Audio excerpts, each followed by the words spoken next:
નમસ્કાર દર્શક મિત્રો, હું આપનો મિત્ર doctor Suresh Joshipura, skin specialist, Rajkot.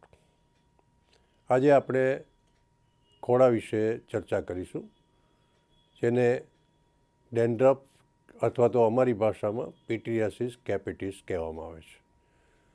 ચામડીના જે ડેડ લેયર હોય એની અંદર અને ઓઇલી સ્કિન હોય એટલે એની અંદર ફૂગ થવામાં થાય છે, જેને મેલેસ્થેસિયા નામની ફૂગ કહેવામાં આવે છે.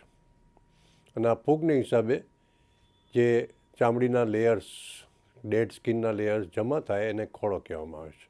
ઓફકોર્સ ઇમ્યુનિટી મહત્ત્વનો ભાગ ભજવે છે. આમાં સારવાર જોઈએ તો ખાસ કરીને આ ફૂગને માટે ઝિંક પાયરિથિયમ નામની દવા જે ફૂગ માટે અસરકારક છે.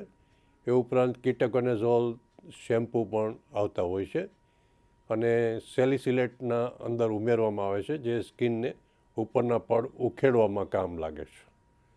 દર્શક મિત્રોને ખાસ જણાવવાનું કે આ કન્ડિશન અને સિબોરિક ડર્મેટાઇટિસ કે સિબોસોરિયાસિસ કે સોરિયાસિસ એ તદ્દન અલગ છે, એટલે ગભરાવાની કોઈ જરૂર નથી.